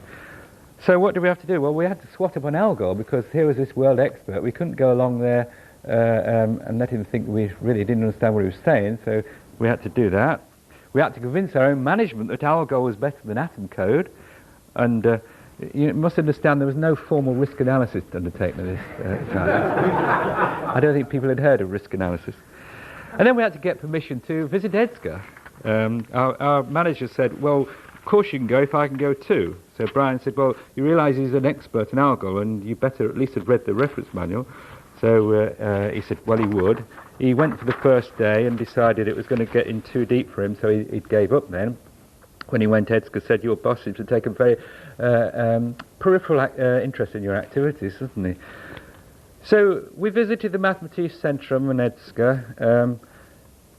It was very intensive. By day we discussed the problems of handling ALGOL, various aspects of ALGOL at runtime. By night we compared each other's notes, made a list of questions for the next day of things we thought we understood but we didn't. And so we went on day by day. This led us very much to an outline of the basic structure of the intermediate language, which we transpose ALGOL into for running. And Edgar wouldn't actually tell us anything about his translator that took ALGOL into the intermediate language. He said it was too inelegant and he would be ashamed to talk about it. After a couple of weeks, he said, well, really, I think you've got all you can do now. So we were hoping 4 weeks in Holland, but we'd only got a couple. But he said, you can come back if you really need to. So we went back. Now, remember, we were still into our project on producing a compiler for KDF9. So now we had to write a report, which we promised Edgar we would do. We had to tell our management that ALGOL was on. I don't think we actually asked them. We had to draw up a spec for our own intermediate language in detail so that we felt it would handle all of the aspects that we wanted. And then now the Whetstone compiler itself, if I go into a few things here, we wanted ALGOL as full and as faithful as we could make it. We were very much the ALGOL purists, as I think everybody was in those days. It was going to be an interpretive system because obviously that's what our users wanted. We wanted as many programming support aids for translation and runtime as possible, but we wanted to make it an ALGOL machine. We were completely fed up with what you often used to get in Fortran and others, where you had to go down into machine dumps and suddenly understand another language, and so we didn't want that at all. We decided we'd go for single pass translation. Remember, we were used to the deuce, and the deuce allowed you to do some processing while your cards were being read in. And here we had a faster machine, KDF9, and paper tape reading. So surely we could do some processing, all the translation perhaps, while the program's being read in. And so we thought we'd have a go at that. Brian, who was the project leader, he was my boss, decided I would do the inelegant translation bit, and he'd do the runtime system. It actually turned out to be quite a good idea, really, because for the runtime system, he had to link in with a lot of people in the computer division on use of the runtime routines that were being built for KDF9, the input-output, that sort of thing, and he was very good at internal politics and so on. And I was able to get on with a self-contained task. Although I used to go to KISGO quite a lot, I tended to sort of be more concerned with my own thing. But we were never asked for any specs for this project. We didn't have any budget, no firm timescales, no realistic calculations on compiler performances were expected of us. The management occasionally would ask us, how's it going? And that was all. Now let's look at the KDF9 environment at this time. It was an exciting machine. It seemed to excite the marketplace, and especially if ALGOL was provided. I'm not quite sure whether ALGOL was mentioned with KDF9 right at the beginning. I can't quite remember when it got associated with it. It was rumoured, and remember, most of the things are my perceptions of things because I didn't work for the computer division, so we heard things on the grapevine. It was rumoured that 12 machines were ordered very quickly, including 2 from de Havilland, who I don't think knew what they could do with 2. In fact, I don't think they ever confirmed more than 1. And there was no production line contemplated for these machines. In fact, they didn't even have enough space for them to check out the machines. So the order book was closed very soon then. In fact, not having enough space for them to check out the machines at KISGO did prove an embarrassment for English Electric, but very good fortune for us, as I'll come to later on. The orders for KDF9 were coming in, and it showed that some customers were like our Whetstone users that wanted a calculator for knocking off programs quickly and so on, as well as obviously for others that felt they were being made to buy an English machine when they really wanted an IBM mainframe, and so therefore they wanted obviously programs to run fast and well. There seemed to be at that stage to us a sort of groundswell of feeling for the Europeans to assert themselves, and ALGOL was a bit more ours, and it was going to take on the Americans' Fortrans, etc. But at that time, our machines were really so much smaller than the Americans and very much more inferior in backup storage and so on. In fact, the KDF9, we had more trouble with the mag tape for quite a long while on than we would have liked for our project.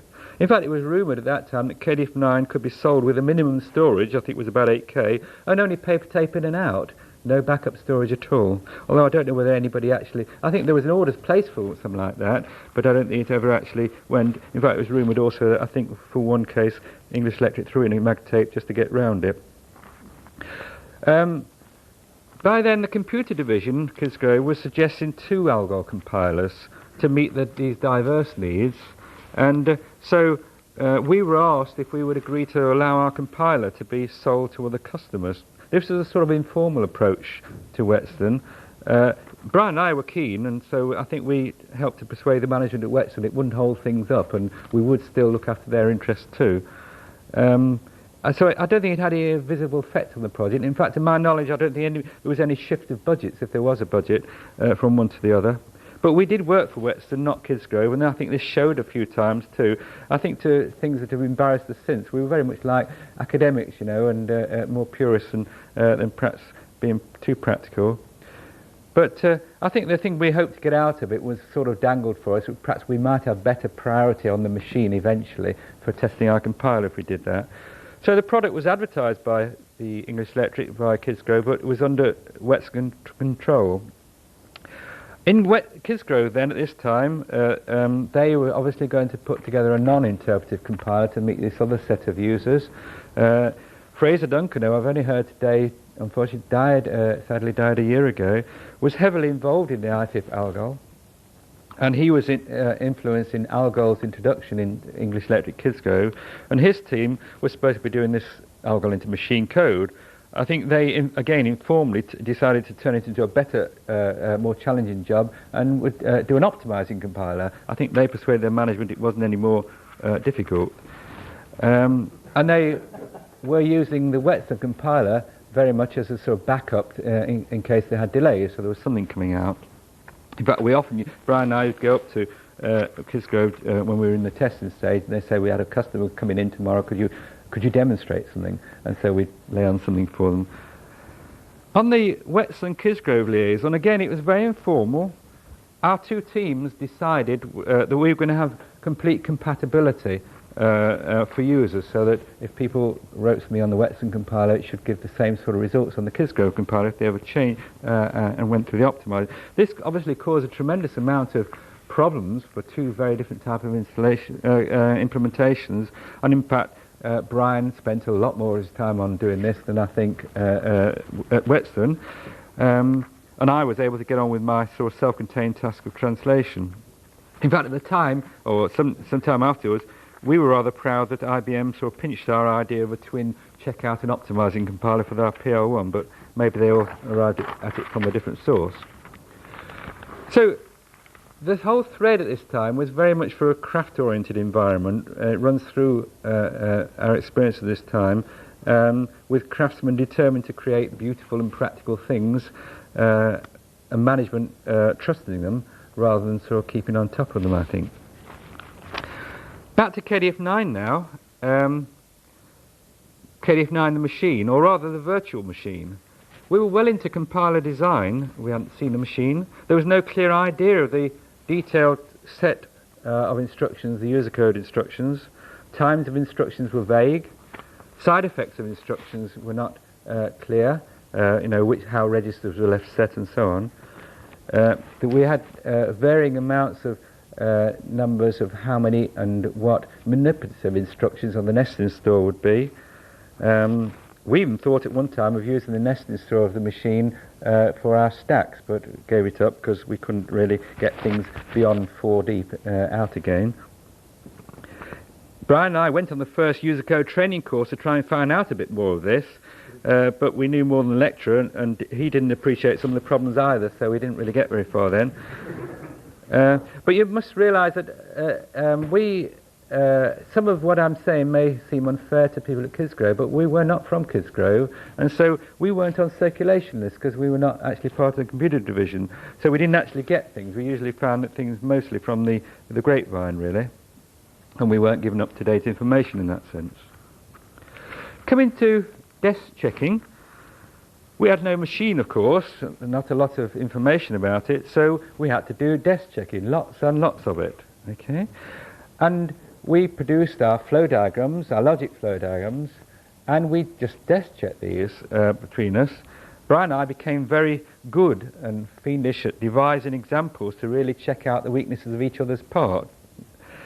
But we were building up large amounts of untested user code, and some of it had to be changed as the KDF9 evolved. So for a project, the logic testing went far ahead of the code testing. Some of that was good and something bad.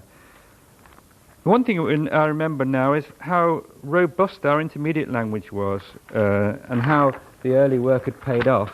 And indeed, using Edsker's watchword, which he used to repeat quite often, keep it elegant, no special cases. It really paid off, and I remember afterwards the compiler used to sail through all these nasty things that used to appear in the community, like man or boy and so on, In fact, I always took the sort of lazy way out, and when they say, what's the answer to this, we put it to the compiler first to find out. We used to have one Finnish lad who used to actually work it all out and could go through all these levels of recursion and so on, but we didn't. Actually, now we wrote a book called ALGOL 16 Implementation, you probably know.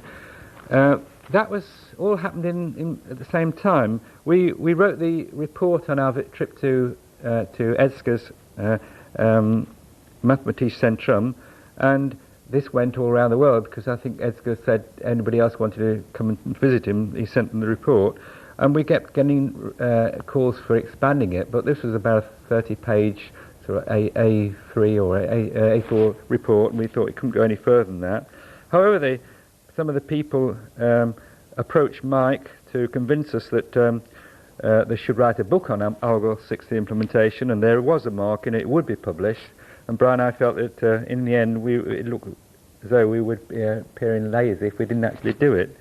So we decided to have a go, and we'd make it a sort of do-it-yourself ALGOL compiler. But we'd only desk-checked our logic flow diagrams. We didn't have a compiler anywhere near finished. We'd only got sort of informal acceptance from our immediate manager at English Electric. We could do it anyway. But anyway, we decided to go ahead and took on this task in our own time. About this time, potential KDF9 customers wanted to prepare their own users for the new machine they were going to buy and for ALGOL. So they asked whether they could have a copy of the Whetstone compiler for their machines.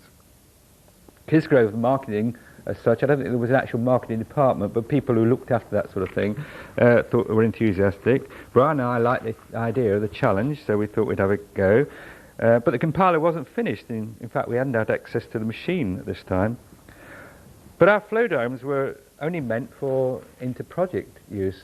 We didn't have such things in those days as those standards for communications of flow diagrams, DFDs and all those sort of things that you all have nowadays. So we thought, well, obviously, if we're going to let it out to a potential customer, and indeed for the book, we would need to define a much more rigid set, a sort of a meta-language consistent set. So we took time off to have a go at this, and then we had to convert all of our sets of flow diagrams to this, and we had to desk check them again to make sure we hadn't introduced any errors again. Incidentally, I wasn't aware of any calculations of delays to our project by all of these side effects. Nobody ever asked us, really. A particular person who was actually keen on getting the compiler was Keith Ryder, who was then at de Havilland, and he was the main customer interested, and he had a Pegasus, and we shipped off our sets of the logical flow diagrams to Keith and a colleague, and he started implementing them.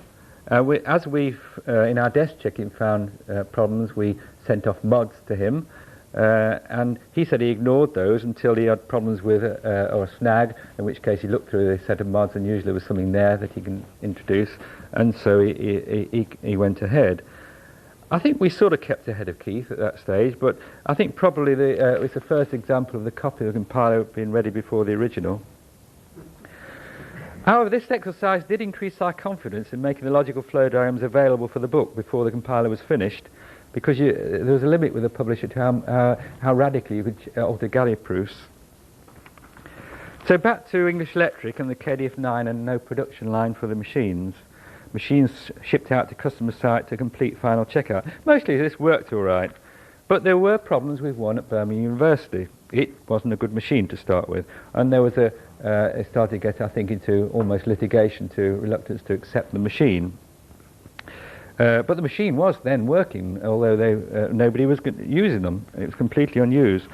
So as an alternative to Brian and I having to spend all night on the Kisgrove machine and hope it was available for us, because engineers did tend to leave machines half finished or without an input-output device and so on, as we all knew. We were offered this machine at Birmingham University. So we had one glorious summer where we commuted daily to Birmingham University, and it was just our machine, just for Brian and I. We got on fine with the man in charge of the computer lab, so long as we agreed to not talk about two things: ALGOL, because he didn't like it, and Mercury Autocode, which we thought was a bit primitive. So we used to talk about all sorts of other things and go to lunch happily together. Incidentally, the paper tape input-output was a flex writer. They only had two flex writers there. One was an offline machine. The other one was the monitor for the KDF-9. So if Brian and I wanted to modify our tapes, we had to hold up the machine, of course. But that didn't matter because in general there was nobody else using it, except when some people tried to come in from Kidsgrove for doing other things, and we did actually keep them off as much as we could. In fact, the book was coming along at this time, and we were still writing and checking galley proofs in our own time in parallel to the compiler, and so we were very pleased to get back to more normal working and using the train journey to and from Birmingham to do these things, to check drafts and so on. We still had our fingers crossed about the correctness of the logical flow diagrams, because, as I said, you can't change galley proofs that fundamentally without upsetting people. Okay, so I think that's about it. I think mainly what I would say is the environment then was very craft-oriented rather than today's more precisely planned type contracts with warranties and so on. I think there's obvious advantages and risks to both sides, but certainly the team I joined at Whetstone was highly motivated, very creative. It had what we thought was a weak manager, but probably very cunning and let people get on with it. Most of the seniors there have moved on to be professors or start their own companies after that. And we did a contract when I was at CAP on the PL1F compiler with the first contractors down at Hursley, and I used to have long discussions with the head of the centre there, Nobby Clark, and he said, well, what do you think of us down here? I said, well, it's incredible. Yeah, everybody look as though or sound as though they're working for the smallest company in the world, not the largest company. They were very proud of what they're doing. If somebody came over and cancelled their project, they had to work on something else. They said, well, these guys obviously know what they're doing and what the market needs, and so they didn't mind it. He said, but I don't know how we've got that sort of spirit. And so he said, I don't know how to look for signs when it's disappearing. And in fact, about a year afterwards, it did disappear, and we started to hear stories in the press about what to do with an aging research unit, and Nobby had his empire carved in two.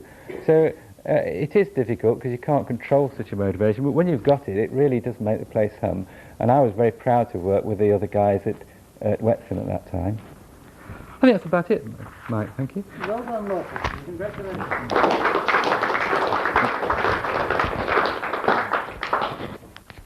Thank you too.